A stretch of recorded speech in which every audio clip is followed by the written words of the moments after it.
Were you prepared for it? Quit calling him Rocky. His name should be Rookie. Was it like something you were afraid of? Was it something you mentally and emotionally were getting ready for? Or was it like, I'm never gonna be ready for this day?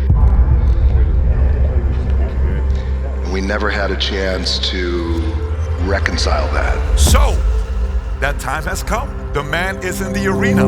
Hollywood conformed to you, to me when I became authentic and when I became myself. At this phase, how much leverage, power, credibility do you have where they know they can't screw with you because you're gonna do it no matter what? Do you have that kind of leverage yet or not yet? I wasn't prepared for it because it's the people you don't meet, the ones behind the scenes. Those are the ones who are trying to hold you down. President? There's the thought of, dude, I don't want to effing mess with that at all. That job will take me away. For you to come out and say, here's who I'm voting for? Yes. That could be catastrophic for your career. Yes. What was your reaction when you saw the president being assassinated? A dark new turn for a deeply divided nation. I mean, I felt like, you know,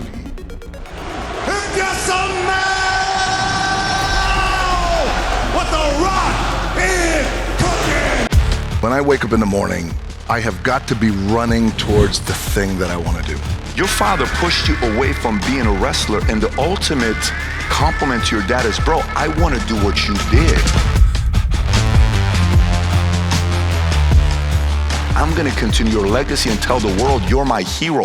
As of now, the most important thing is to be a daddy to my little girls. How are you going to get here? By being the hardest worker in the room.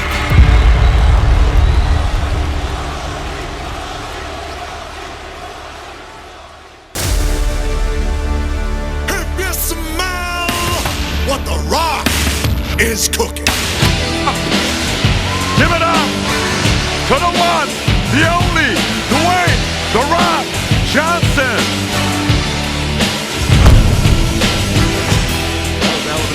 Oh, man.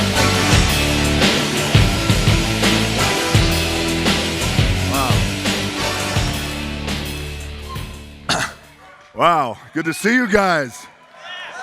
Yes, let's go. How you feeling? I'm feeling great, brother. Thank you for that. We've been waiting for this. We've been waiting for you to be here at the event. Everybody's been asking. Thank you so much. Good to see you guys. Here we go. By the way, just so you guys know, he is, I don't know if you can tell him what you're working on and how you got here. It's not like you were in Florida. You have to get on a flight, come here, get on the flight, go back to where you're at. Maybe you want to share that with them? Yes, absolutely. So we're shooting live action Moana, which will be out, yeah, it's exciting, which will be out, I believe, next summer. And of course, as you guys know, many of you may know, we have Moana 2, the animated version will come out this holiday season. So I shot last night, probably till about 9, 10 o'clock.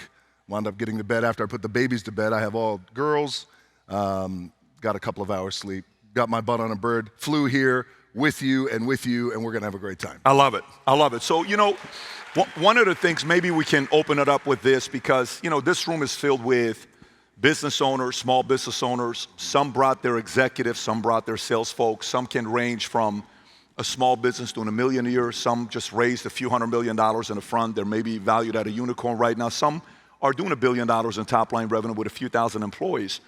And the conversation comes about going on a run or work ethic and how hard you work. Sometimes when somebody follows you on social media and Instagram, you kind of see the videos you're posting and, hey, just got back to this and I got here at 2 o'clock, I'm training, and then see you 7 o'clock in the morning. How hard do you actually work? Meaning what the audience doesn't see. How hard do you actually work, DJ? Hard. I mean, you have to work hard. Everybody in this room knows if it's worth something to you, you got to put in the effort. And you know, the tricky thing, as we know with social media, is you let people in a little bit, you let them in on what you want them to see, but at the end of the day, I always feel like social media may be the tip of the iceberg that you allow people to see, but it's everything underneath the water that they don't see. And I always like to say it's the work we put in when nobody's watching that really matters. It's easy, I think, when you go to work, you got a lot of people around, you galvanize everybody, you could feel the momentum and the energy start to go. And not to oversimplify the work, but it leads to work begets work. So if we're all together in a room, we're gonna work, but it's the stuff you do on your own, away from everybody, really that matters. So you gotta put in the work. How hard do I work? I work hard, like we all work hard. I like to say that. But I guess the follow-up for that would be, you know, That's my family, thank you.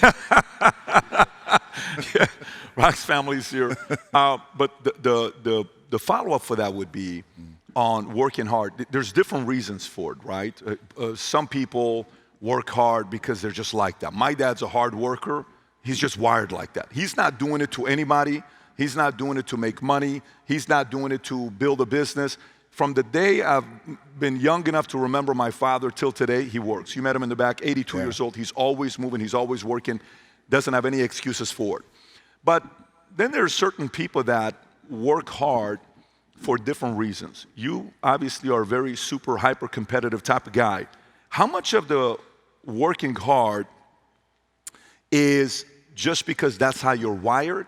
How much of it is because you want to suffocate your competitors for them to say, yeah, I'm willing to go here, I can hang with him. He went here, I can hang with him. He's willing to do this, shit. All right, I'll hang with him. But he went here, I'm going to the club, right? How much of it is that additional intimidation factor of your competitors that you're going up against? I think it's a combination of a few things for me. I can trace back my work ethic to, we were evicted out of we had a little efficiency apartment in Hawaii, and we were evicted out of there, couldn't pay the rent. The rent was $280 a month. We eventually got kicked out. When we got kicked out, I was 15 years old. I'll never forget it. I was standing there at the door. There was not the padlock, but the notice. And if any of you have had this unfortunate experience, you get evicted. They tell you in a week you got to go. If you don't, then the Honolulu Police Department will come and they'll escort you out. In that moment, I saw my mom crying, and because I'm a mama's boy, and that kind of pain really impacted me. And I thought then, I want to do everything that I can to make sure we never get evicted like this again, and make sure that she is never this upset again. Thank you.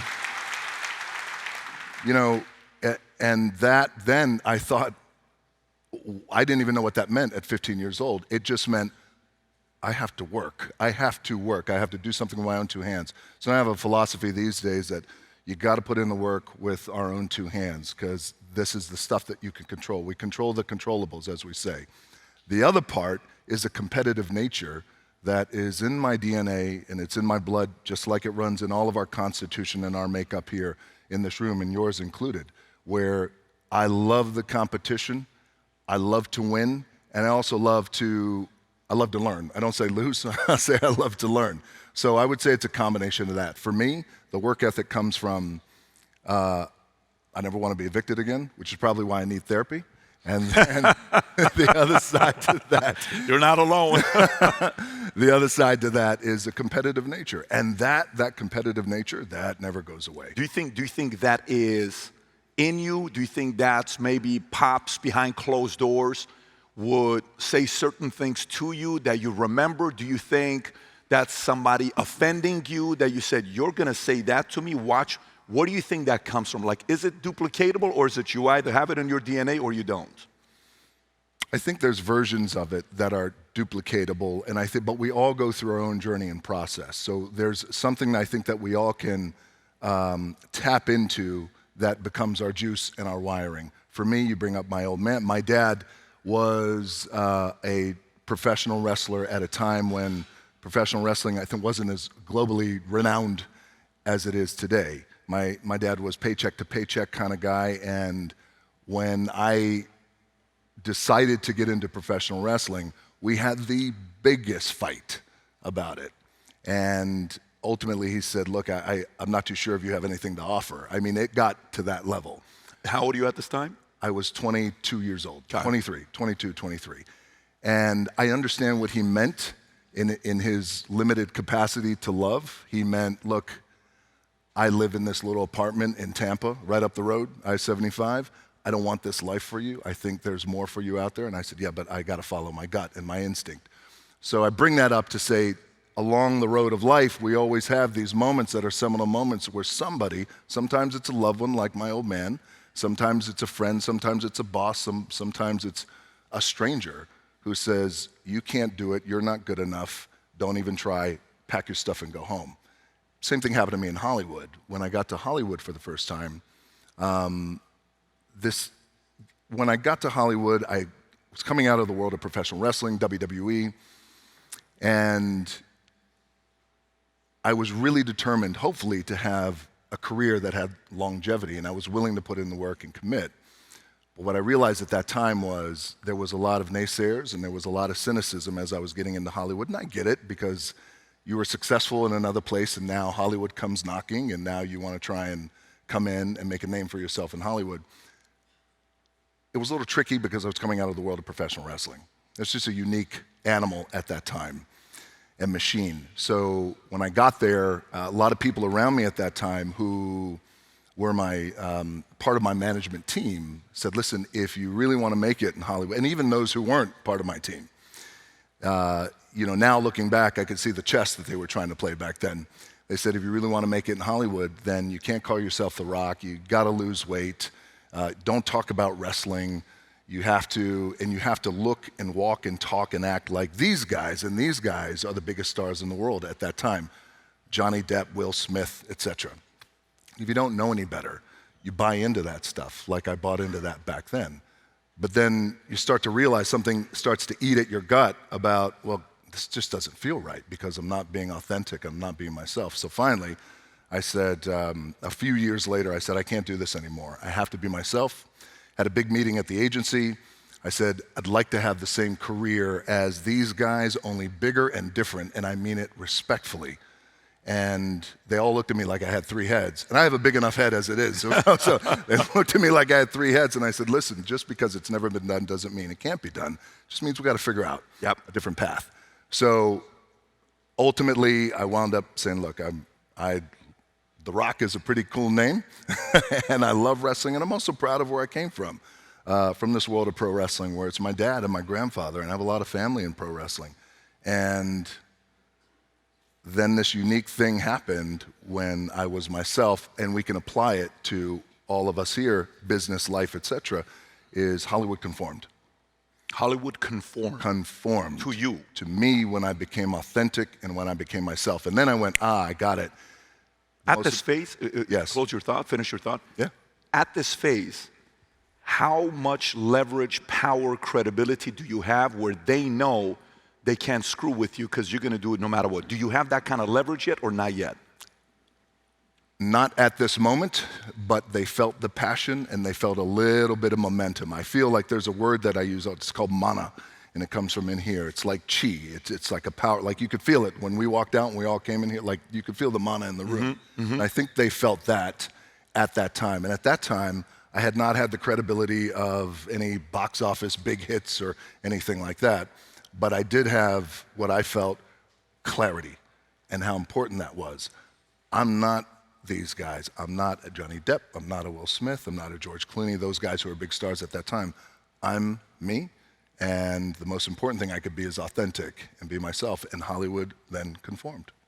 So, absolutely. And this is after when you first got into wrestling and, Rocky sucks, and you're like, grab the mic, there's a lot of things Rock is, but sucks ain't one of them. Maybe I'm not saying the right line properly, but was that kind of like, you don't get to determine my reputation, who I am. I'm taking control of this right up front. Is that like, have you always been like that? Like, hey, I know who I am. I'm not going to let you turn me into who I am. Or was there a moment in your life where you conformed and you're like, I feel like I'm in a cage. I don't want to be in a place like this.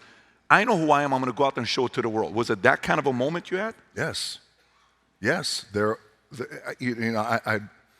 You'd like to be able to say, I'm wired that way, and we're all wired that way. But the truth is, we're human beings with big emotions and big swings that we take, ups and downs. And there was a moment where I did conform to the idea that, I shouldn't go to the gym as much, and I need to lose weight, and I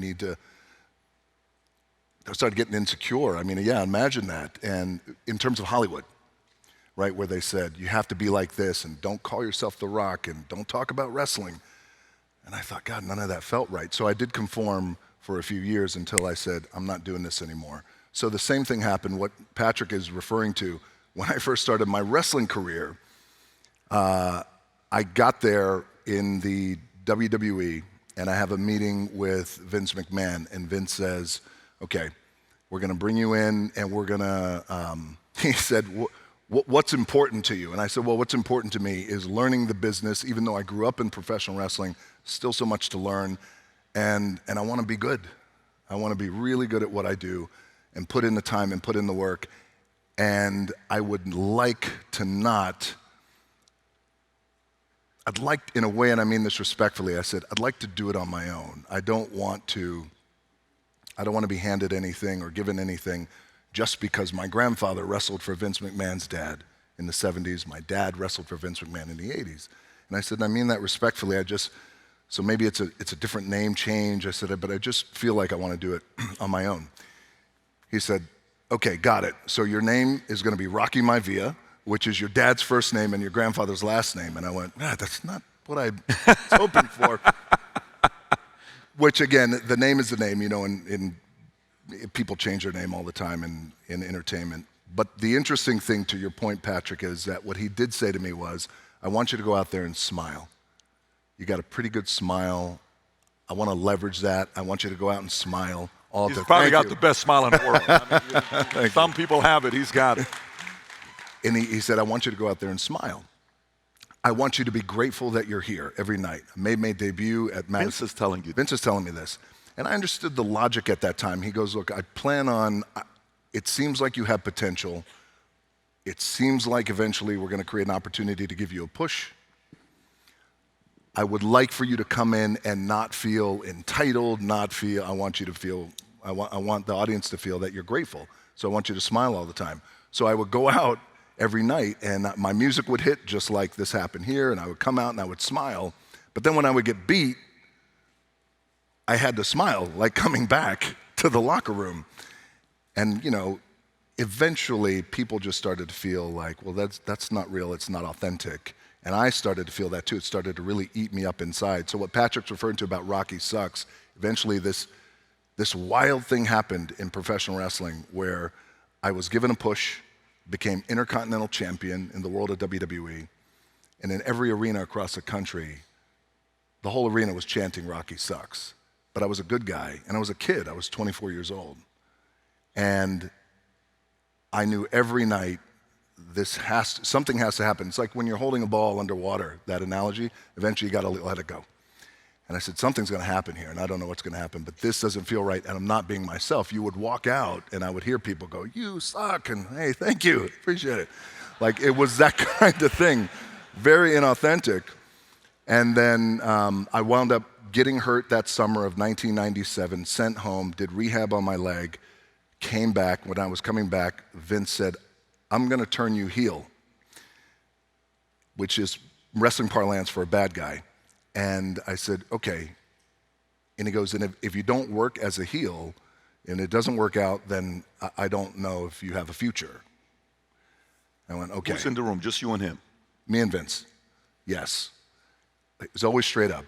We had that dynamic, always straight up, always open and real. And I said, okay. I said, I have one request, what you were referring to. I said, we have a live show, Monday Night Raw, 2 hours of live television. Can I have the microphone for 2 minutes? I just want to express myself. And he went, oh boy, I don't know about that, you know. I said, just give me 1 minute. He said, fine. So I take the mic and I get on, and this is live TV, and I said, you know, and the whole crowd is chanting Rocky sucks, and I said, okay, I got to tell you something. I'm a lot of things, but sucks isn't one of them. And me joining this faction as a bad guy, I said, it's not a black thing, it's not a white thing, it's a respect thing. And a respect that I'm gonna earn every single night. And within 2 months, I became the hottest bad guy in the company, and then turned into The Rock. And years later, I'm sitting here with you and sitting here with you. Unfreaking believable. Unbelievable. So now just one thing, just to underscore, the most important thing, I think the takeaway there is being real and being yourself. And that's what I had shared with Vince. I said, look, I can't smile. Why would I smile? I'm coming out of the University of Miami. We were dogs, man. We were bad dudes, yes. The U. I said, and this is wrestling, and this is my blood, and I love it. And I want to talk shit, and I'm going to raise my eyebrow, and I'm going to drop fools on the people's elbow. And so it's like that kind of thing. I said, it's got to be real and be authentic. When you said skinny, you just took me somewhere, because I'm trying to see which movie you were skinny in. The one movie you did, and this is going to sound weird that I even seen this movie 10 plus times. It's with you and Vince Vaughn. Yes. Twinkle Twinkle. Be cool. Easy, whatever Be you cool, say. yes. Oh, be cool. Because you were skinny in that movie, right? Would you?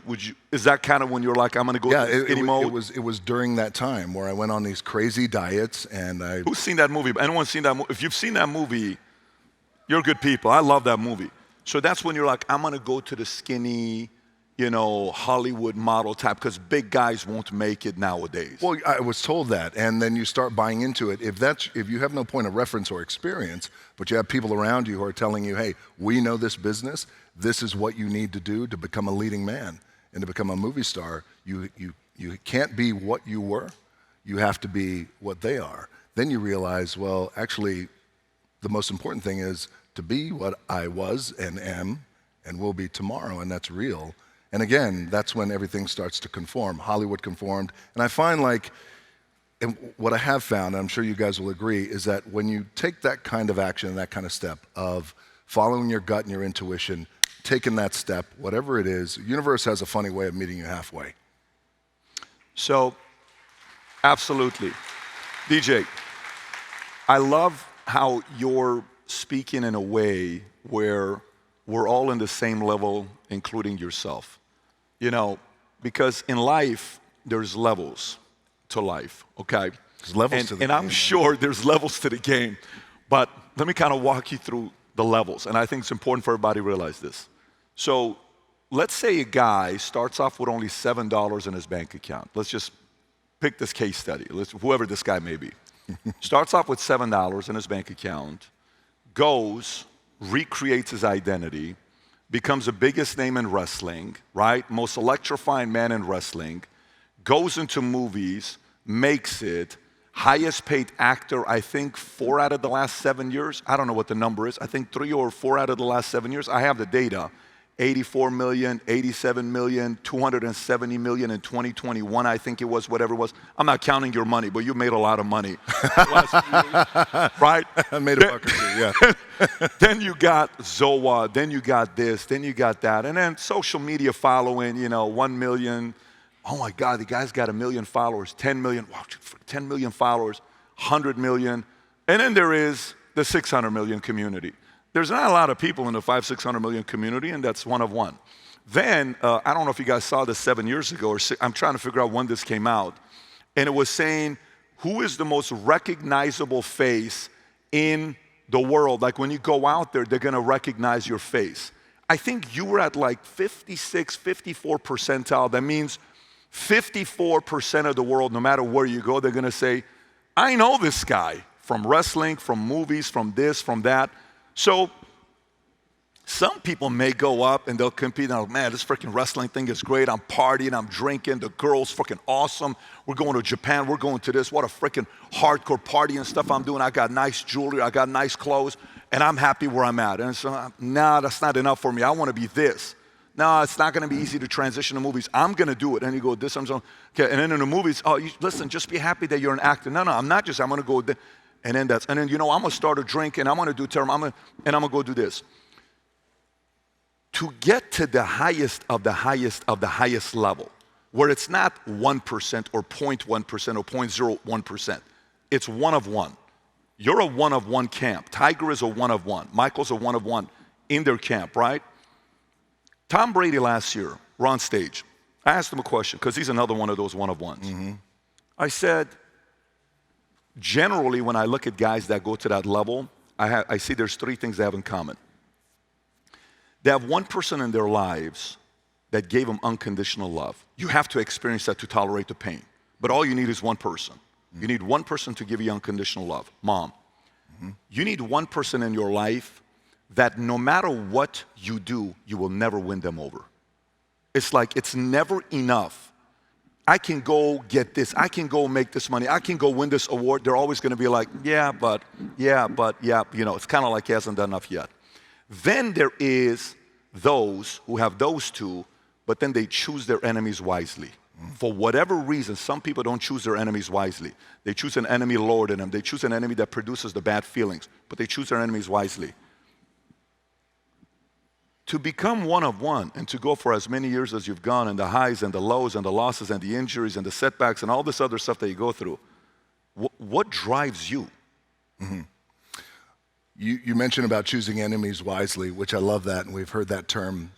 Certainly you've embodied that term. As I always like to say, you choose your enemies up and choose up for the enemies. But also what drives me is, I'll take it back. There was some cheers in here at the University of Miami. When I stepped onto that campus in Coral Gables, we were hungry dogs, but also it was there that I started to understand, number one, it was really challenging to be a student athlete back then and certainly now. It's almost like having a pro career at the same time as being a student, especially today. But what Miami allowed me to do, none of us had money, we were broke, but we were hungry and we put in the work. We always like to say we were the hardest workers in the room. That's where I got that term from. But also that place and that culture, that winning culture that we all want and that we're all part of and want to continue to grow the winning culture. What Miami, it was almost like a forcing mechanism. What it allowed me to do was realize there's more and think more. Think for more. You don't have to be just this, especially when there's a lot of people who are against you. And at that time, University of Miami, we were the bad boys of the game at that time. And we played ball, won national titles, etc. But at our core, it was, no, we could still be dominant, but we could still go for more. So I learned that there, that you don't have to stay in something like this. You could do more. And then I started to understand, as I started to get down the road, that, oh, you don't do it by yourself, because I used to be very hands-on, micromanaging, and it served me for a little while. Then I started to realize it started to be counterproductive for me. Oh, you don't do it by yourself. Bring in a team of people. Choose your enemies up, choose your partners up, people who are a lot smarter than I am, which isn't hard to be, at what they do. And then you can continue just to fortify this idea that let's do more. So, for example, we talk about levels, right? And everybody has achieved some sort of level of success in this room, massive, growing to be massive, ambitious, etc. So I, like you, we've talked about this. We're lucky boys to be able to get to do what we do, but man, the work ethic, the drive, that hunger to compete, it never goes away. I reached this point in my career where I started to realize, oh, I've done pretty good, and we're sitting up top on this mountain. And I realized, this happened, probably it was a big revelation for me about a year ago, where I thought, okay, I'm on top of this mountain, a few things can happen from here. I reached this point in my life. We could either stay here and enjoy the view and bask in it, or we could go back down the mountain, right off into the sunset. And I thought, well, the first two don't seem like it's in my DNA. I know what we should do. Let's go build more mountain. Not only let's go build more mountain, but the difference is, for me, is now bringing everybody with us to build more mountain as well. So everybody can so everyone can take accountability for the work ethic that we're all going to put in, but everyone can enjoy building this mountain too as well. Because what happens is, you ultimately, as we go along on the road of life, you become so uniquely focused and myopic on the thing that you want to attract and compete for and accomplish. You and I were talking backstage about that, about just everything that you have done and continue to do. It's funny, I said to David backstage, I said, so is there going to be a moment, if you don't mind me sharing this? He went, where'd you go, the Hamptons? Yes. Yeah, okay. he said, I looked around, it just felt so good. And I said, so is that going to be part of a lifestyle for you one day, where you kind of just unplug? And it was as if I said, hey, do you mind if I slap you in the face? Because he looked at me and went, no, not at all. And I went, that's my guy, that's right. So I think for me, the drive just comes from wanting to do more. So let's go back to that. This is great, but I want to go a little deeper on this.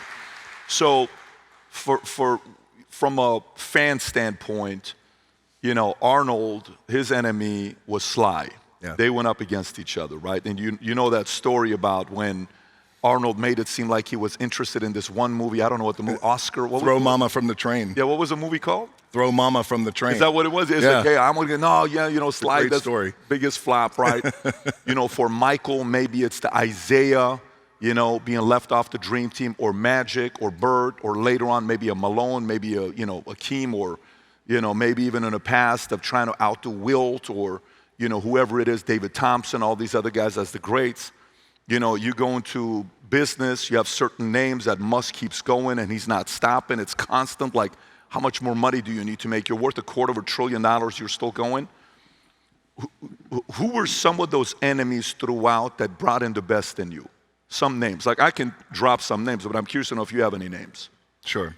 So, for example, maybe would you consider John Cena as one of them? Would you have considered Stone Cold, Steve Austin as one of them? Would you have considered maybe a Will Smith as one of them to outdo? Were they some of the guys that drove you to compete against them? Those guys, I know all those guys, and we competed on a great level. But, the truth is, in wrestling, it's a little different. You still compete. You still have to keep your head on a swivel. And I always like to say it's shark-infested waters in that world, in this world too. Business, entertainment, sports entertainment. Here's what I will say. When I got to Hollywood, you mentioned Arnold Schwarzenegger, Sylvester Stallone, Clint Eastwood, and Bruce Willis. Those four men were so good to me when I got to Hollywood, and they didn't have to be. They were biggest stars in the world at that time, 20 years ago. They were welcoming.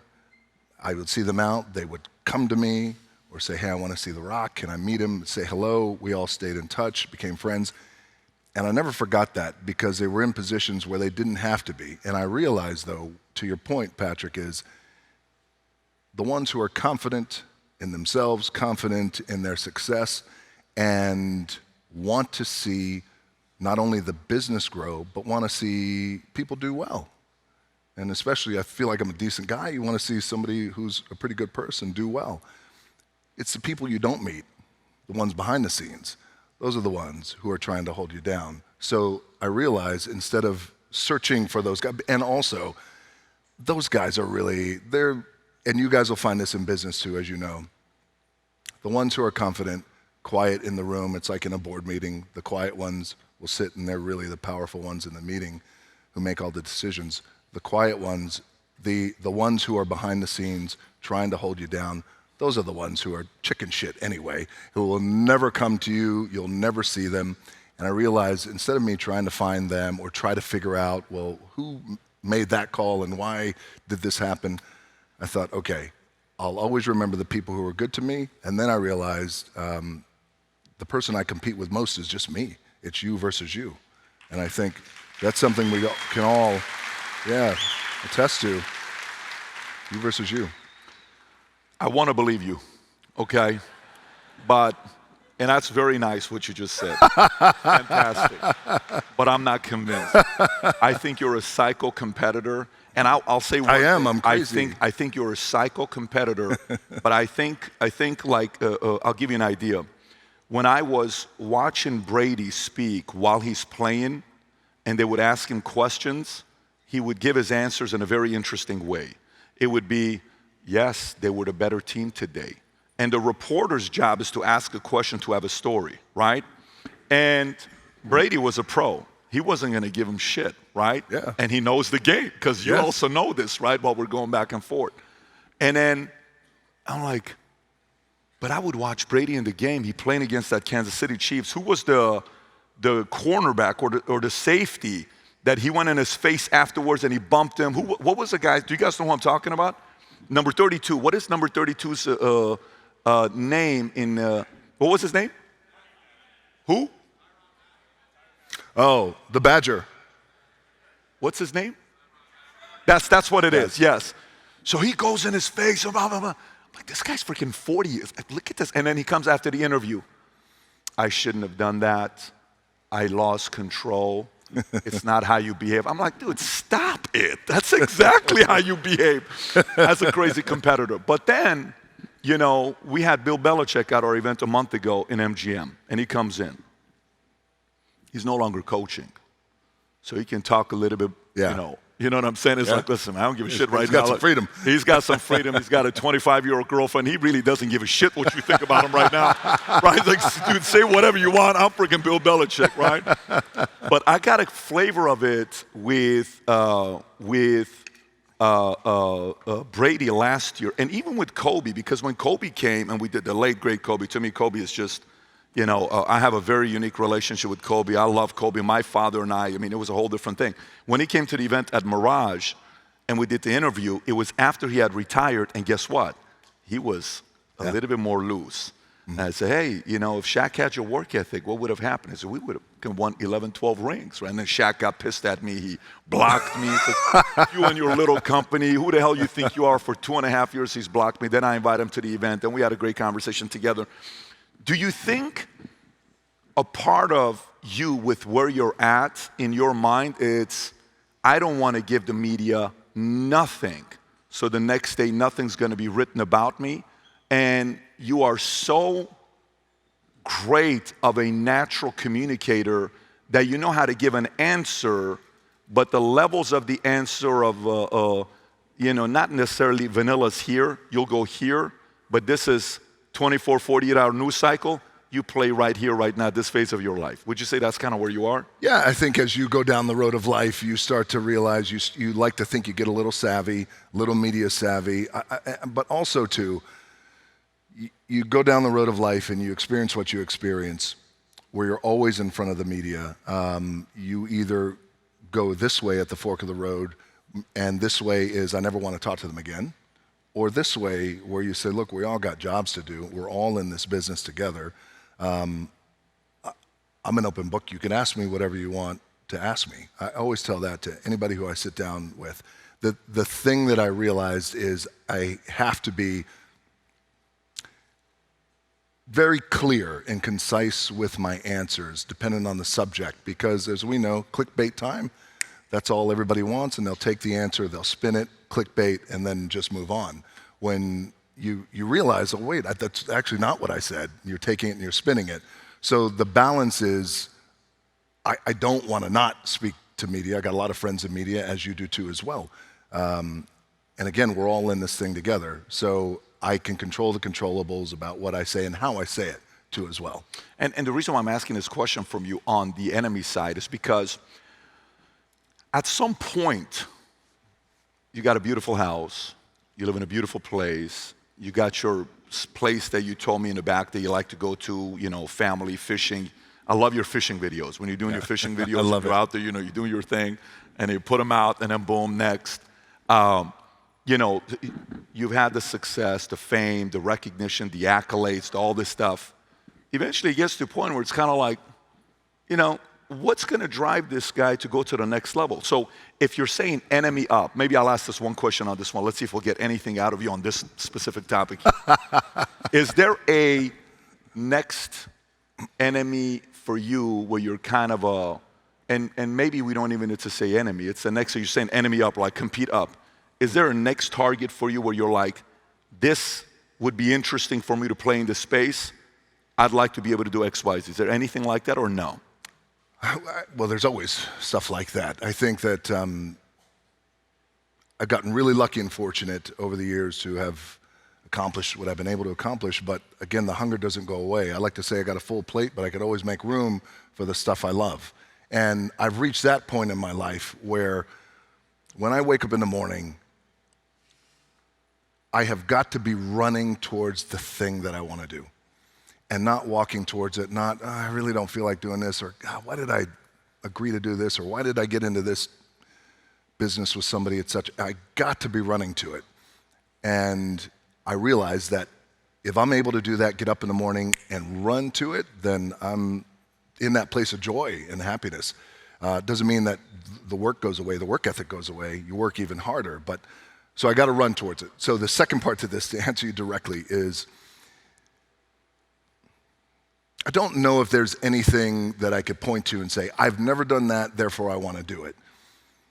But I can tell you that what I do these days, I run to, I love, and also, so for example, and I feel like it could tie into everything we're doing in here, we all rely on the product, the brand, the consumer, the customer, the people, the audience. For a long time, what I used to do is think audience first. That was important, and it served me very well. Consumer first, customer first, guests first,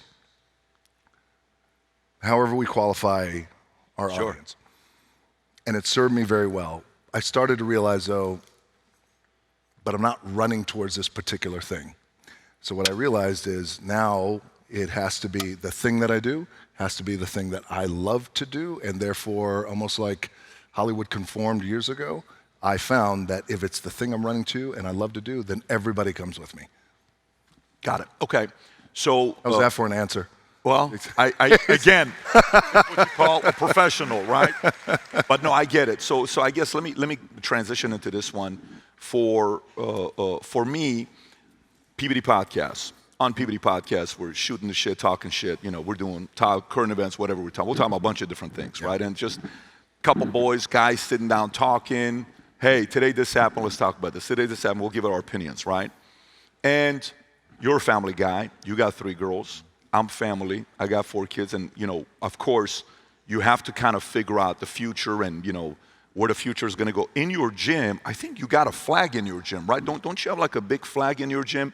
Keep an American flag everywhere I go. Right. Everywhere you go, there's always an American flag. And you're a patriotic guy. You're a guy that loves this country. You have a military following. You have guys that look at you from that standpoint.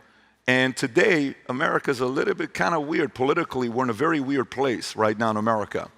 From the left to the right and the divisiveness the last 4 years, I feel like politics has always been nasty and ugly. But in 01, you went and spoke at the RNC. It wasn't crazy. You just spoke, boom, out. Hey, DNC, boom, boom, boom. You've done a couple of these things. But the last 4 years, nasty. Today, election, nasty. Assassination attempt, 7 weeks ago, July 13. I don't know what today's date is. Today's what, September 7th? Just 7-8 weeks ago, right? And your name is always on the Vegas odds of running for president, always. And you'll see it, 40 to 1, 100 to 1, 80 to 1, all these other things, right? And you're looking at this, and you know, I have my own people on the list on who I think will be running 32. But how do you look at this as a guy that has been in a lot of boardrooms? You're dealing with REs, right? You're dealing with, no, we don't want to pay this, no, we don't want to do this, and then they negotiate the contract, and then you have to do the movie, and the people that may be overpaid or underpaid or whatever they do, you still have to figure out a way to get along with them. You've been on a lot of tough meetings behind closed doors that nobody knows about. It's not been written about, but you've been in it. And you have to find a way to do this, right? You have to find a way to do this to the two parties. If The Rock's president today, how do you figure out a way to synergize and bring back America to being united instead of a little bit divided that we are today?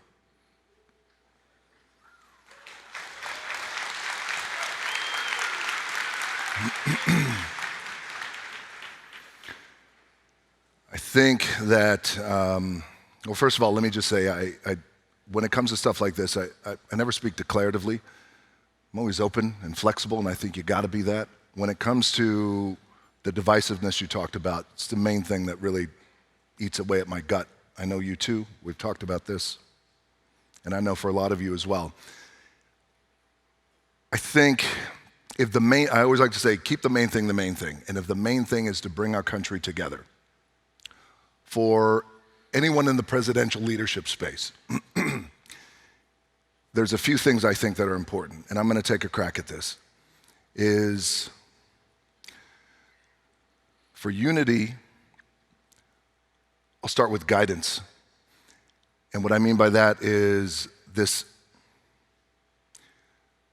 the ability to listen and pay attention to everything and everyone around you, regardless of where they're at and where they sit on whatever side of the aisle or other side of the fence.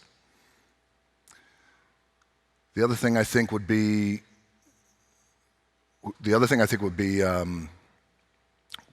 grit, because I feel like if the goal is unity, amidst this crazy division that we have today, that we can all agree on, and if the goal is this, as you said, bring everybody together, there's gonna be a lot of bumps in that road. And there's gonna be a lot of people who are cynical about this idea and this ideology of bringing people together as one. Never gonna happen. They'll have their knives out. So I feel like as you go down that road, if that's your goal, is to bring people together, you gotta have a lot of grit to get through all those knives and all those bumps, but it can be done. I believe that. The other thing would be, I think, humility, in that you're probably not gonna know all the answers to these questions, and that's okay. And I always like to say, and I know you guys feel this way in the room too, look, like just because something's never been done doesn't mean it can't be done. It just means we haven't figured out a way to do it yet. It doesn't make it impossible. So I would say humility and strength. You gotta have strength to stand up in the face of this kind of adversity and to stand up and say, it is that time to bring everybody together. Oh, and I'll say one more thing too. I think you gotta be positive. I think it's important. Positivity, I think, is important. And be good to people. Do you think that should be the goal? Do you think the goal should be unity? Do you think that should be the goal? Because I like the way you said it. You said, if that's the goal, right? So maybe that's like, you almost like my parents. When I was a kid, my parents got divorced twice to each other, right? Since 11 years old, when the divorce papers came into the house, it was a very difficult 6 months. Mother crying every day, which is tough, right? Like, oh man, you know, my dad would always, when he would come home, we had a class in Iran, Khiyabana Hojat in Iran, and we were on the 4th floor, and the moment I would see my dad's head go like this, I knew he saw me. I'd run up. It was the happiest moment of my day. And at 11 years old, I realized that's never going to happen ever again. And my entire goal as a kid, young boy, was what can I do to get these guys to come together? No joke. By the time I was 16 years old, I said, that's no longer the goal. It's just never going to happen. And I stopped trying at 16. They're better off not being together. And you have to find a way to coexist in these two different philosophies that's out there. My dad, on one end, looked at the world in a completely different way than my mother did. Do you think progress for us to get to the next level is try to unify, or do you think you have to find a way to lead and have policies in a chaotic environment? What do you think? I think the key is, before unity, is the desire and the openness to listen to each other. And it's okay if you have a difference of opinion. That's okay. It's okay if, because ultimately I do feel like we're all looking towards the same North Star. So whoever that leader is and becomes for us, whoever the president is, I'd like to think and hope that they can hold that same North Star for all parties and all people, and how important that is. So I think probably the path to unifying is the openness to conversation. Like if you bring up 01, I think it was, or 2000 with the RNC, even back then. So even say 10 years ago, you can have a conversation about, oh, I voted for this person, I voted for this, oh, okay. Today, nothing. No way. You cannot do that. Especially in your world. Sure. I would say in your world is probably the highest score out of everybody. Yeah. Would you agree, like in Hollywood, in a celebrity, for you to come out and say, here's who I'm voting for? Yes. That could be catastrophic for your career. Yes. Okay. Yes. What was your reaction when you saw the president being assassinated? Do you remember where you were and what happened, and what was the immediate reaction to you, the assassination attempt? Yes, I was up in Vancouver, Canada, and we were filming a movie, and I got home, and Vancouver, there you go. Yeah, again, my family. Beautiful, beautiful place. I love that city. I got home, turned on the news, and well, first I hit my phone, turned on the news, and I saw that. My reaction was, this is not who we are. And I hated that this is who we have become on this day. That was my reaction. What was the when you saw the blood, hand up, American flag? Did it give you any Did you get any feeling of this is great to see a leader standing up after that? Did you get any kind of mojo like that, or? Yes, I mean, I felt like, if a centimeter in a different direction or less, that would have been a different story. And the fact that he came up out of that was a big deal. And that was I think, regardless of who it was, whether you love Donald, you don't love Donald, it doesn't matter. Somebody tried to assassinate him. And there's no room for that. And yes. And despite it being who we were in that moment, I still believe in my core that is not who we are as a country. So him standing up in that moment, you wanted to see that. And it was also, it was an important moment for everybody to see, regardless of who it was, for that person to stand up. We were half an inch away from having chaos. It would have been, yes. We would have been in shambles if Yes. that shot would have hit him. Do you have a Donald Trump story with wrestling? Oh. Everybody has do you have a Trump story? Or Yes. what's your Trump story? Well, Trump, he used to come watch me wrestle all the time Okay. at Madison Square Garden. Yeah. And it was great. First time I saw him, though, he said, "Let me see the eyebrow." I said, "You got it. There it is."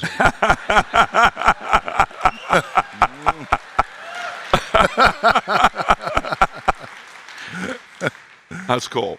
So he was a fan. He watched you as a fan. Oh, coming huge. and seeing- Yes. Yeah. That's cool. Used to come to Madison Square Garden all the time. Big sports fan. Yeah. So question. This is my prediction side. Okay, let's play a game of predictions. Okay. And I always love to play prediction game. It's good for shooting the shit and conversation, Yeah. right? So I think there's a handful of people that either ought to consider running 2028, and I think the timing would be 2028 is more important than 32, my opinion. And I know in the movie Young Rock, your first episode of the interview is 2032. We have President Dwayne "The Rock" Johnson here, and I don't know who's interviewing you, the Asian, whoever the other, what's his name, who's interviewing you. Oh, Anyways. yes. Yeah, somebody's interviewing you, and it's 2032. So I think 2028, these are my opinions, okay? I could be fully wrong, and I'll go take my loss at Vegas, okay? I think Mark Cuban is flirting with wanting to run 2028. I think he wants to be part of the trifecta community. And to me, the trifecta community is winning in media, Mark has, Shark Tank, however many years. Wealth, sports, billionaire, he's won. He's only missing one thing to be a trifecta, and that's the political to win in politics. Like being a triathlete in Hollywood, singing, dancing, and acting, right? Yes. Like a JT, J-Lo, some of these guys. I put Jamie Dimon on that list because I think he's gradually stepping away from Chase, and I think Jamie could be one hell of a president if he chose to run. I got a few other guys. I think Vivek would be formidable in 2028 because some of the crowd would go to Vivek from the MAGA side. And I have you on that list, on the prediction side. And I'm asking this from you because would it be a wise choice to take 50-1 odds in Las Vegas for 2028? But no, listen, if it got to a point, would you entertain the idea if your fan base, if people came back and said, "Rock, you got to do," and a lot of private conversations, "Why don't you do it? 2028 is the time." Would you entertain the thought and the idea? I've been asked, and I feel like my honest answer is I have little ones at home. I'm a girl dad. And right now, the most important thing, and I've said this, is, and I will say that whether it's a poll that's come out that a lot of people would vote or a conversation like this, it really moves me. I mean, I was the kid who, I had $7 in my pocket in 1995, to this, the potential of this, or even the idea and the conceit of this. So it's really humbling, and I'm a patriot, like all of us are in this room.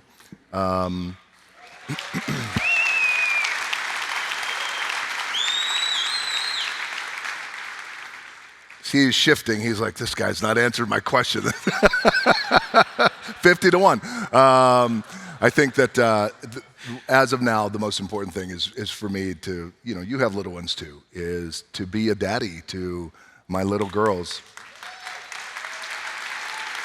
Truly.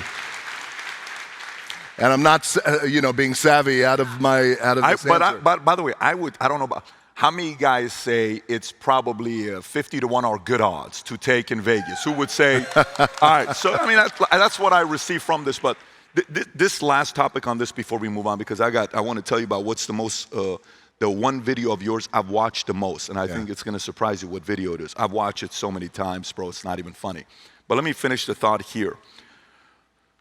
Do you sit there and think about, like, for example, if I'm your agent, I'm your manager. I'm not, Brad is. But if I'm your agent, I'm your manager. And by the way, Danny and I had a call. I freaking love Danny. I don't know if she told you about it. Yes, she did. Our call was sick. Yes. Like, I told her, I said, I'll get to that topic here in a minute. I don't want to digress, but she's a monster. She's something else. Of course, you know that. But to me, it was kind of interesting watching her. But if I was your agent, if I'm your manager, do I want you to run for office? Hell no. I lose that 10% on $100 million every year or whatever. I don't want to give that up. You know what I'm saying? Yeah. And hey, let's go 2032, maybe 36, but wait till the kids are 18 years old, right? Like there's a part of it. But if I'm like a guy that's an advisor and I'm sitting there, on the inside and we're having conversations, we're chopping it up. We don't have that kind of a relationship. We're just starting a relationship the last, 3-4 months that we've started. I probably would do a couple research, data. We just talked about data a few minutes ago. My step number one will be the following, and I think there's a way of doing this. I would run an analysis to see what percentage of your following lean right, lean center right, lean center, lean libertarian, lean center left, lean left, like, whatever. I'm not saying far left, I'm saying left, right? Of course, there's the likability factor and the fame factor. Everybody loved Trump before 2015. And then it's like, he's the worst human being in the history of mankind. And so he goes through that phase. I'd run that report. And I wonder if you think a bigger percentage of your audience is conservative or liberal. I would lean towards a bigger percentage of your audience is probably conservative, because WWE, conservative. Big BMF, bad mother, you know what? You are a BMF, hands down, conservative. You go to UFC, UFC is as conservative as it gets. Dana's, every time pumping up Trump, right? Yeah. You give me the vibes of somebody that wants to be a good father, wants to be a good husband, wants to be a good son, wants to be a good citizen. I think that stuff is very important to you. I feel that. I don't know, that's the vibe I get from you, right, when I watch you. But I wonder if the thought in your mind is, if I get into this space, the amount of you have to take positions. You didn't take positions. You're like, grit, this, that. Those are nice, valuable, positive listening, all that's great. But if you do run, you have to say if you're pro this or anti this. If you run, you have to be, we're doing this or we're not doing this. If you run, there's the thought of, dude, I don't want to effing mess with that at all. That's exactly why I don't ever want to get into politics. Because it's very different than Rocky sucks. Now it's like, no, I used to like him. He's the worst human being in the world. Do you really want to go through that? Does that thought in your mind, I don't ever want to touch that. Do you ever go there? Yeah, you think about that all the time. Yeah. Of course. Because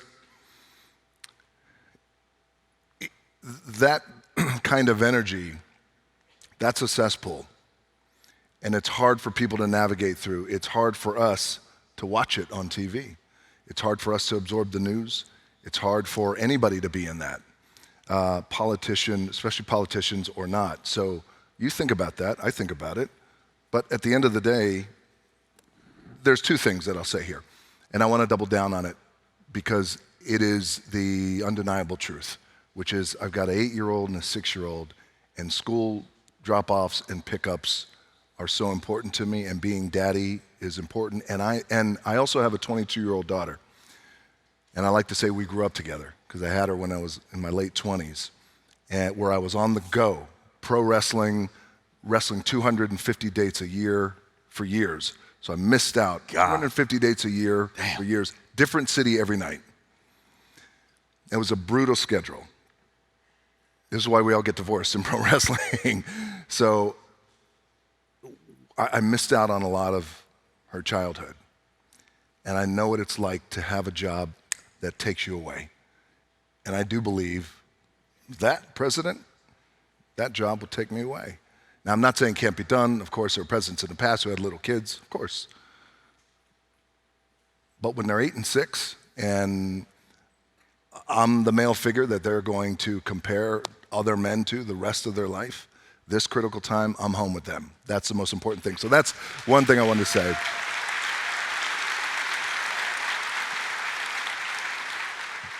Just to underscore that, but the part that you just brought up about that stuff that you think about, of course you think about it, because it's hard to navigate your way through it, because it's so venomous, and it's so declarative, and it's so, this is the right way, that's the wrong way, you're wrong, we're right, don't talk to us. I'm aware of it, like we're all aware of it, but it doesn't scare me, and I think that's the important thing. Awesome. No, it shouldn't. That's very good to know, bro. No, that doesn't scare me. Respect. Yeah. Yeah, because I think it's going to come and it'll be overnight. Yeah. And when it does, I'd like to see you run one day. I'd be curious to know what you're going to run on. I'd be curious to know what levels you're going to be run on. I would encourage you to run that analytics on your audience and kind of feel how they view you. I don't think it's going to be hard to do. You just got to hire a couple BI, $100,000, $200,000 a year people to do that. You probably already have that on your team. And you can kind of put that on the back of your head that if you ever go, you know, what things will that happen? Would I appreciate you taking these questions? I know it's not the most comfortable questions to take because you're still in the game, you're still in the arena, you're still kind of, you know, doing your movies, doing your things. And again, thanks for taking these questions. Let me transition into another part here. The part that... By the way, thank you for thanking me on that and acknowledging that. But let's underscore this, because this is the stuff that's important. If something's uncomfortable, it doesn't mean we run away from it. It means we sit here and we talk it through. Yes. Right? My man. Yes. Respect. So let me share with you what video of yours I watch a lot, bro. I watch a lot. I'm wondering if you can even guess, like in your mind, like what video is talking about. I have watched your eulogy speech of your father. Oh, yeah. Bro, over and over and over and over. And you go up and, you know, you're really trying to hold it together, and, you know, and I see the pictures when you're, you know, that one video is the best video is the one that, like, your dad is out there walking out with his chest and shoulders, and then you're on the sideline, young Rock, you know, that's the best when you're seeing that, right? And then the day comes, and I know how important it is for you to be a father. Were you mentally ready for that day many, many years prior to that, where you're like trying to prepare for that day to come where it's your hero? Because your father pushed you away from being a wrestler, and the ultimate compliment to your dad is, bro, I want to do what you did. I want to do what you did. I'm going to continue your legacy and tell the world you're my hero. That's the way I saw that. And I saw that, I'm like, oh, brother, I just want to watch this thing on repeat over and over again. Were you prepared for it? Was it like something you were afraid of? Was it something you mentally and emotionally were getting ready for? Or was it like, I'm never going to be ready for this day? No, I wasn't prepared for it because my dad died suddenly, just like that. An embolism traveled up and ended his life. So it happened suddenly. I didn't get a chance to say goodbye. And here's the thing.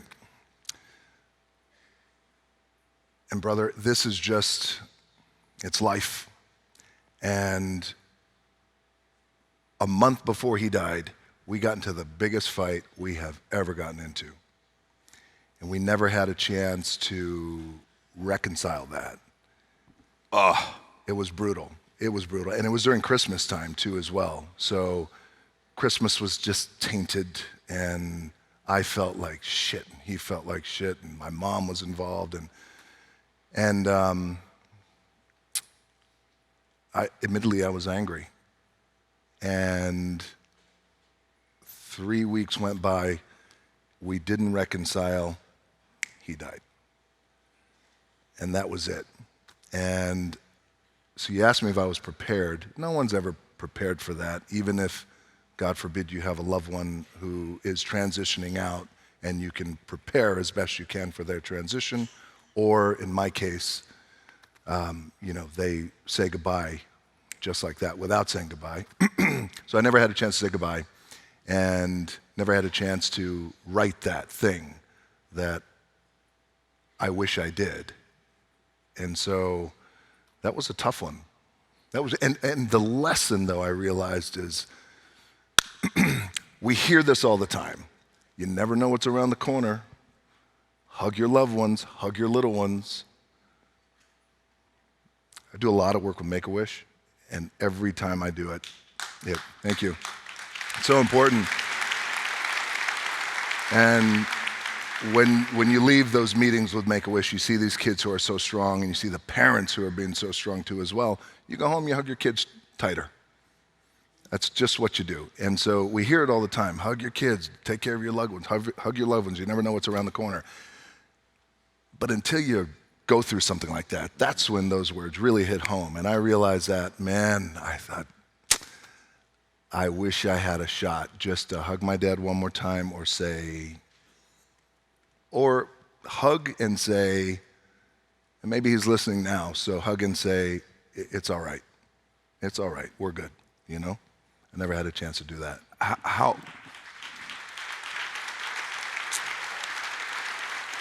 That's why it was so cool meeting your dad backstage. I love that. Yeah. How big of a role did faith play in you, because that's pretty heavy. That's not easy. That's a very heavy thing that you carry as a man with your father. How big of a role did faith play for you to be able to continue with your life, to be a good father, to be a good role model? Was there a big role there? Or? Yes. Faith before my dad passed away has played a very important part of my life. Faith after my dad passed away played a very big part in my life, because a lot of times you go down the road and, there's the phrase, you have to walk by faith and not by sight. A lot of times you walk by faith, not sight nor experience, and you just don't know. So you got to have that faith. The faith is the thing, for one of the many things that can anchor us and that should anchor us. So yeah, and it's funny. Yeah, it's true. Faith is the anchor, man. It's funny when my dad, because we had a complicated relationship, when I was 5 years old, our bonding was come with me to the gym, sit in a corner, but that was our bonding. And then as I got a little older, 8, 9, 10, he'd let me work out a little bit. He'd take me on the wrestling mats. He'd kick the shit out of me in a good way. And so his capacity to love. My dad was kicked out of the house when he was 13. I'll tell you a quick story about my dad. So my dad's dad died when he was 13. That Christmas, my dad's mom had another boyfriend. The boyfriend got drunk, urinated on the turkey. My dad's 13. Small town up in Nova Scotia. My dad at 13 grabbed a shovel and he drew a line in the sand and said, if you cross that line to the drunk boyfriend who peed on the turkey, I'm gonna kill you. And so the drunk crossed the line. My dad hit him in the head, knocked him out cold, didn't kill him. Cops came. When the cops came at that time, the cops told my grandmother, my dad's mom, when this man becomes conscious again, one of these two, they're gonna kill each other. So one of them should go. You know what's next. So my grandmother said to my dad, you gotta go. Wow. So he was kicked out at 13. My point is, that's his capacity for love, right there. So that's the man that raised me. Respect is given when it's earned. No one's gonna give you shit. Go out and earn it, work hard, get up with me before the sun, come to the gym. So all that stuff I got from my old man. And the reason why I'm telling this story is because even though I didn't reconcile with my dad, I think one of the saving graces when we talk about faith is if you have a complicated relationship with your dad and you grow up, you start to look at the world differently, like, oh, I want to be the opposite of my dad. I don't want to have that quality. I want to have my own quality. I don't want to do it like that. I want to do it like this. I don't know if I like that. I do it like this. But then when he died, and you really start looking at the stuff that was really important and the stuff that really matters, then you realize, man, I got a lot of great qualities from my old man. Thank you, Dad. And that's the thing that helps me, in a way, reconcile with my old man, and that today I can say, hey, thank you, Pops, for, Sick. Powerful. So, meaning a lot of the signs are still through you, even though at one point, my pastor one time told me something, I always talk about this. He said, one thing, Patrick, you need to know about your relationship with your father. Every father and son goes through 3 phases. First, you idolize him. 2, you demonize him. 3, you humanize him. And he says those 3 phases are evident when you're going to go through it. The sooner you can go into humanize, the more you can enjoy life and your relationship with him. Are you there now with 100%. Yeah. Him and Great. my dad's my best friend in the world. Him and I have been there in a big way. But he's everywhere I go. He's with us. He lives with us. But I love the story you shared. By the way, so if with that upbringing, with that kind of a father that's just grinding, driving, like nothing's ever enough, boom. Then you come in and you're telling stories about you and Vince is also a little bit of a complicated guy, right? Vince McMahon is not the simple. There's a lot of weird, and I'm not even going the weird side. I'm just talking, he's a complicated guy on how he is. What was it behind closed doors with your relationship with Vince that made it work? Because this guy's a big personality, larger than life. I don't know what he's worth today. I think he's $7-8 billion. I don't know his net worth because he sold it for $10.6 billion or $11 billion when he sold it. Yes. And it's funny, Endeavor bought both of them, right? They bought UFC and they bought, WWE, which what a long term. If they do it right, and I know Ari's a brilliant guy, so he'll do it right. But how was your relationship with Vince, and what things did you pick up from him, specifically with the relationship behind closed doors? The relationship with Vince and I was a great relationship because it was based on I'm willing to work for every dollar. I'll tell you a story about Vince too as well that really helped expand the aperture of my brain in terms of business. But our relationship with Vince and I, it was about the work.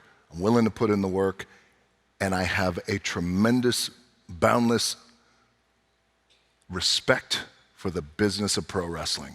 That is so deeply important to him. That's his life, it's his world, it's his blood. And I grew up in the business of pro wrestling. My grandfather wrestled for Vince's dad in the 70s. My dad wrestled for Vince in the 80s. So I went into this with a tremendous amount of respect and reverence, willing to put in the work. Let's get to work. And I had shared this with Vince when I became The Rock and things started to take off for me. He said, what's next? I said, I feel what's next is to take this brass ring and take it to places it's never been. He said, where's that? I said, I don't know. Let's figure it out together. So I'll share this one story with you guys, and you'll appreciate this too. I was coming up, and my very first contract with the WWE, with Vince that I signed with him, was a 5-year contract for $150,000 a year. How old are you at this time? 24. Okay. Okay. 150 grand a year. So 750 is what you're signing. 750. However, keep in mind, not only taxes, but also in that world of pro wrestling, I had to pay for everything. So I pay for hotel and food and transportation. Wait, so when you're on the road 250, he's not covering the rooms and Not then. Okay. Not first then. contract. It's different now. So, and again, 150 grand per year is great. When you're wrestling 250 dates a year, do the math. Broke. What you're getting per match. Right. And it was what it was. It was an opportunity for me. Look, I came from $7, so this, great. It was time to renegotiate. And a couple of wrestlers at that time, about 3 years later, as I became The Rock, newly minted The Rock, it was time he wanted to renegotiate my contract about 2 to 3 years in. A couple of wrestlers at that time had their own agents. I chose not to have an agent. He said, are you going to have an agent? Are you looking for an agent? I said, I'm not. I'd like to negotiate with you directly. And how we met was with a handshake, and I believe how we're going to do this is with a handshake. handshakes are very important to me, as I know everybody in this room. So I always say my handshake is better than anything I ever sign. It's right here. So he said, great, I love that. I respect it. He said, what are you thinking? And I said, who's the highest paid, if you don't mind me asking, between us, who's the highest paid on the roster? He said, Stone Cold Steve Austin. I said, okay. I said, if you don't mind me asking, what's his guarantee? He said, $1 million. I went, okay. I want 2.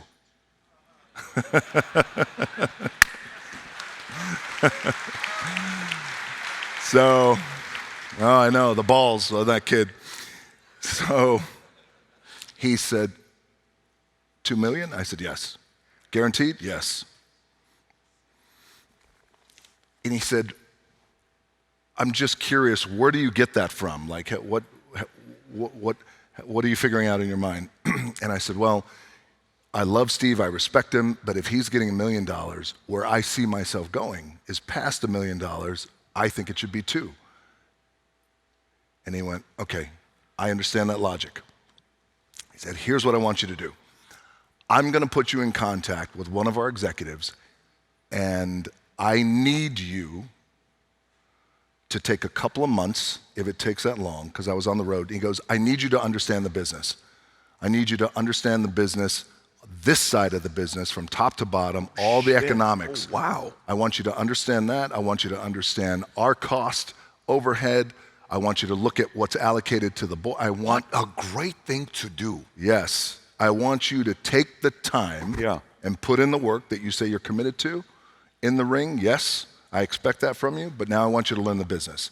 Once you learn this business, then you come back to me, and then we'll talk about what the renegotiation. Who was the executive? Was that a CFO? It was like a CFO. Okay, I got it. Yeah, so you learned the money aspect of the business. Yes, got it. Exactly. What the overhead costs are, what the costs are every venue we go into, what the cost of the venue is, what the state tax is, what the allocation for all the wrestlers is going to be, that percentage of what the gate is that particular night. I didn't take 3 months. I mean, maybe it was just 2 weeks, and it was baptism by fire, and I learned to absorb as much as I could about the business. I went back to Vince, and I thanked him. I gave him a big hug. I said, I understand now. I'd like to match it at $1 million, what Steve is getting. Thank you for taking me through it. And we had a great conversation. And he said, how much do you think you're going to make this year? I said, well, if my guarantee is $1 million, I've been averaging about 50% over my guarantee, so maybe 1.5. He went, okay. Now that you've taken yourself through that, now you understand the business, you're going to make $15 million this year. Are you kidding me? Yes. You're not expecting this. No, but he already did the math. He could see where it goes. Wow. You're going to make $15 million. Life changer. What was your reaction when he says that? Holy shit. That's I mean, from 150 a year to 15 million. That's 100x in income. That was crazy. But that was, by the time we hit about 1999, 2000, wrestling had a boom period at that time. Yeah. By the way, you know wrestling, I think if I'm not mistaken, wrestling's YouTube channel for sports and entertainment, I think it gets the most views. Number one. It's number one, right? Yes. It gets the most views. I don't know how many subscribers they have, but you'll see videos, 288 million views, 263 million views. It's not like it's a easy thing to do. That's pretty interesting. I got another question for you. This part of it, maybe it's a little bit for us. Some of you guys may not be interested in this, but I'm asking this question. So I'm a fan of bodybuilding. I'm a fan of Mr. Olympia. I'm a fan of all the bodybuilding stuff that's going on. Years ago, I'm interviewing Ronnie. I went through the whole phase of interviewing all the Mr. Olympia. So Ronnie comes, Dorian Yates comes, Phil comes, Dexter Jackson comes. I bring everybody, one by one, we're interviewing, and they're going really good. So I get a call from the CEO of Mr. Olympia. He says, hey, I'd like to meet with you at Prime at Diplomat, which is like 30 minutes, 40 minutes away from, hour away from here because we're in Palm Beach. So I meet him over there, and I'm like, hey, so tell me, blah, blah, blah, blah. Listen, I'm noticing some of the stuff you were saying. You're calling us out with Mr. Olympia on the way we're doing this, and, you know, I understand that, but what can we do to collaborate? I said, forget about collaboration. Are you guys for sale? Mm-hmm. I'm interested. No, we're not for sale. You're not for sale? No, at all, no. Well, what is the brand in? Well, it's muscle and fitness and It's really this, you know, the whole breakdown of the business. And then 3 months later, they announced Jake Wood bought Mr. Olympia. Okay? And I think this is the time where you were going to Mr. Olympia. You were involved, you were going there, and obviously Danny is somebody that is an ambassador. Yeah, of course. How close were you guys of buying Mr. Olympia? We were close. Super close? I don't know about super close, Okay. but the discussions were there. And Danny, who Patrick is referring to, she's my business partner. I've known her since I was 18 years old, University of Miami. She wound up becoming my first wife. We have our child together. We got a divorce, still stayed together. Even through the divorce, we thought, well, we've been building this company over here. Should we continue to build it?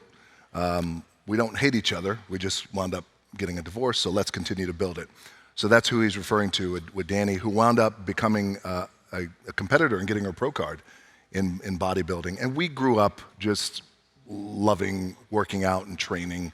And so we were, with the Mr. Olympia, we were in discussions at that time. There were a lot of discussions that were happening. And, you know, at that time, it was really interesting. And I think for you too as well. I think we were probably sensing it. There's something interesting there at that time.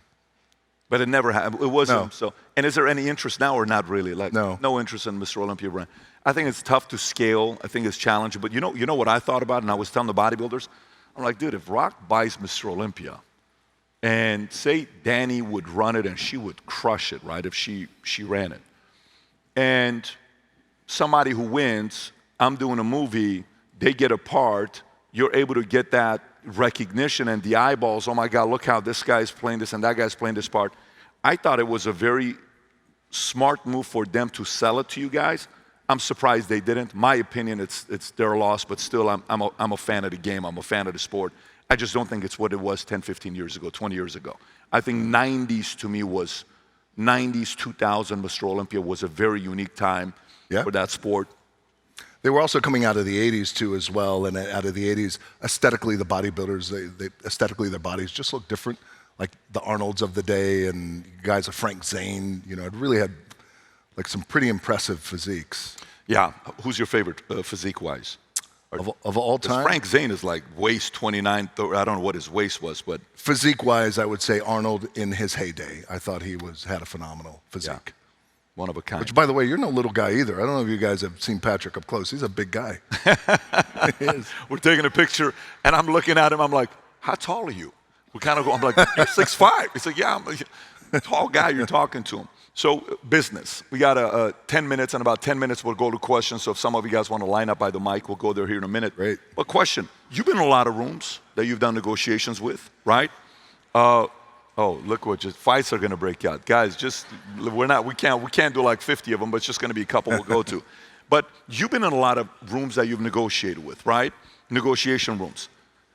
You know, even the story you just told right now, Vince, of what happened from, hey, 150, 5 years, 750 to, hey, I want to take 2 million. How is your, well, I want to make 2 times what Stone makes. I'm okay, now, you know what, I'm actually willing to do $1 million, and I'm like 150, $1.5 million. Oh, you know what you're going to make this year? What, actually $15 million? Holy shit, life-changing, right?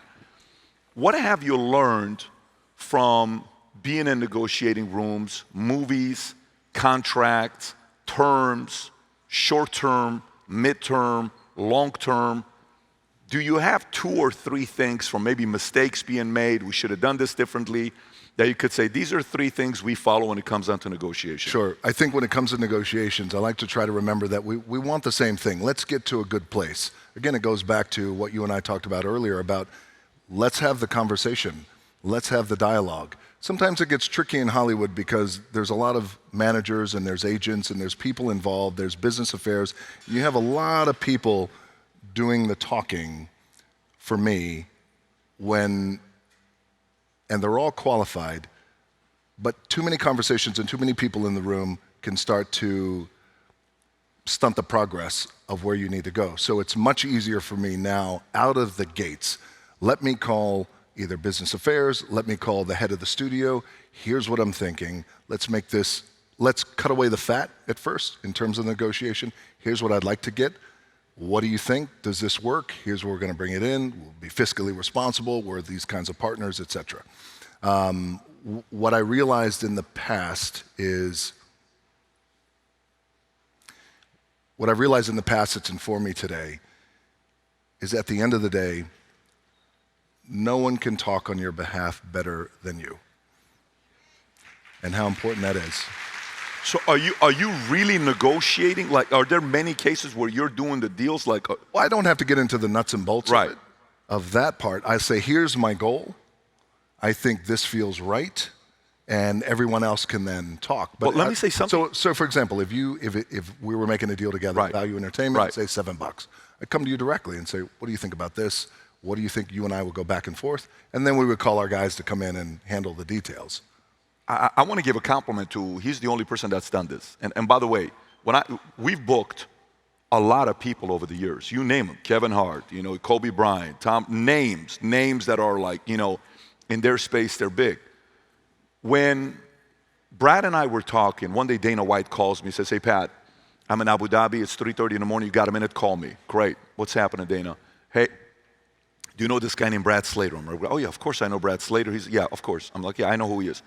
He's a fan, he wants to talk to you. Are you okay if I put you guys in a group text? Great guy, let me tell you a story about Brad. One time I went in there, we started off rough, but we have a very good relationship now. I said, okay, great, no problem. So I talked to Brad, hey, would love to meet with you. I go in LA, we have that 3-hour lunch together at one of the hotels. I got a story about Dana too I want to tell you. Great, I'd love to hear it. So then Brad and I walk away. So what if we do this? What if we do that? What if we do this? Nothing's going on. It's like, well, you represent The Rock. Yeah, I do. He represents a lot of different ways. He represents The Rock. I said, Brad, what about The Rock coming to the Vault Conference? He says, let me talk to him. And I'm like, all right, cool. Next thing you know, on a Sunday, you reach out to me. Yeah. Hey, what do you think about this? And what do you think about that? And what do you think about this? I'm like, I'm telling you, no one does that ever. And in that moment, I'm like, this guy is a freaking involved guy in the deals, in the trenches, and you rarely see that. And then even throughout the process of doing, hey, interview, we're gonna go to this angle, hey, Rock, I wanna talk about this, well, what about this and what about that?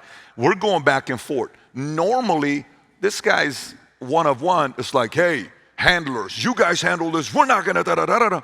No, it's just right here. Yeah. The way you approached that was a lot of respect to you, because I would have expected our team to just communicate all of it, but we went through it and it ended up being an unbelievable experience. Yes, and it has to be like this. This is the way it should be. Like I was just saying earlier, like you, yeah, no one can speak on your behalf better than you. Period. And so I feel like, because when it starts to go through other people, it starts to get filtered through their lens and perhaps what their agenda could be. And so, and I'm not knocking, it's not an indictment on anybody else who is on my team, but everyone serves a purpose and they're all really, really good at what they do, a lot better than I could be at their job. But this kind of conversation this is where the magic happens, when it's like this. That's very impressive, because you know what it makes me think about? Here's what it makes me think about. I know you don't want to go there. I'm just making a statement. It tells me later on, if let's just say you do run and shit hits the fan, I think you're the guy that's going to call the president and say, hey, listen, all the shit everybody's talking about, what are we going to do? Yeah. I foresee you being the kind of guy that's going to call the guy directly, not hide behind closed doors and have wired phone ear, whatever, to claim like they're busy, but they don't want to answer have the conversation. Anyways, that was forget about what I just said there, but you guys understand what I'm saying. I think you'll make the phone call. I think you'll make the phone call. I think you'll make that direct phone call. You had a Dana story. We got a Dana story. So I'm very fortunate to be in this position that I am in terms of social media. So about 10 years ago, as social media, a little bit before that was hitting, it was a section and a vertical of our world that I didn't understand. And I didn't get it. It wasn't clicking with me. I thought, well, who cares what I'm having for lunch or what kind of ketchup I'm going to put on? That's the way I saw it back then. And I thought, I just don't see the value of this. And I had a conversation with my team. You should join social media. And I went, I'm just not too sure if we should do that. I don't know if it's for me. I go see Dana. I've been great friends with Dana for 15, 20 years now. And I go see him, and we're in the back. And at this time, he was on Twitter, king at that time, very engaged. And he goes, dude, are you on social media? I went, no. He's like, you have to get on. And they're calling him out to the event, by the way. He's got to get out there because the show is live, the pay-per-view. And he goes, tell him I'll be out there in a second. Hold on, this is very important. You have to. You know how determined he gets when you talk to him about something. Of course. You have to. And I was like, brother, I don't know if it's for me, man. I said, you do it well on Twitter. And at that time, Instagram, I don't even know was up and running yet. And then he goes, I'm telling you, you have to, but here's why. He said, you will engage in ways that fans, in ways that nobody's doing. And what's important to you is to connect with people. I said, it is. It's the most important thing. This will allow you to connect with people because you will control everything that you do. Years later, I wind up fortunately becoming the most followed American man in the world, all thanks to Dana White. Oh, wow, shout out to Dana. There you go. Yeah. Fantastic. Yes. Give it up, Dwayne "The Rock" Johnson. I got a gift for you. I got to give you this gift, man. What do you got? I got 2 gifts for you. Appreciate you. Oh, man, hold on. It's all good. It's all good. This was great. Let me give you these 2 gifts. Hang on. Thank you, Sam, guys, so much. Do you have both? Where's the other one? Okay, so I got 2 things. You're a movie guy. Anything I give you, you can go buy it, or you probably have it anyways. But you may not have these 2. So this is a signed script of Godfather Francis Coppola. Wow. I know you're a Godfather guy, and I think you're an Elvis guy, if I'm not mistaken. Yes. You're an Elvis guy. So am I. Big fan of Elvis. This is Elvis. He wrote this Christmas card in 1959 when he was in the Army. This is signed by Elvis. I wanted to give this gift to you as well as somebody that's an Elvis fan. I hope you appreciate this gift. Wow, thank you from us so to you, brother, much, for coming out. man. Yes. Wow. And we'll ship this to you. This is amazing. Yes. Right here, it's signed by him. Wow. So, first of all, thank you so much for this, brother. Anytime, I really brother. appreciate it. Thank you for this. I'm a big fan of The Godfather. I always say The Godfather, so many life lessons in the movie The Godfather. But also, I love Elvis, and I was at Graceland 2 years ago, and in the Elvis museum is one of the Elvis costumes that I wore for an event that was called Rock the Troops, and it was the largest gathering of military personnel on U.S. soil for our troops and their families, dude, and it was awesome. Sick. And it was Elvis themed, so thank you so much. We're going to ship this to you. Appreciate you, Sam. If you want to grab this, I don't want to drop it. We got pictures. Yeah. Yes, Malik. Right there. Awesome. Thank you, Sam. You want to grab this? Yeah. Once again, give it up. Dwayne "The Rock" Johnson. Thank you, brother. Appreciate you. Thank you.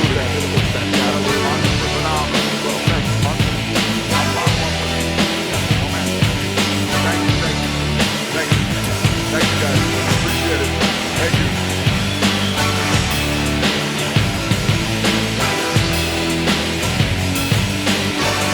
If there's one thing you're going to get from this interview with The Rock and I, we both love America. We had 2 big flags at our event. He's got a flag in his gym and everywhere he goes. This is the USA gear, limited edition for the rest of the year. If you love America, sport this USA gear. On the side it says Future Looks Bright. On the back it says Valuetainment. On the side it's got the American flag. We got the shirts. We got the flip-flops. These are the only flip-flops I wear when I'm at the house and walking the dogs. It feels amazing with the gel in it. So, if you love America, if you believe the future looks bright, if you love Valuetainment, click on the link above or below. Go wear some of the gear and tag us because we share the pictures on the podcast all the time. So go to vtmerch.com and place your order.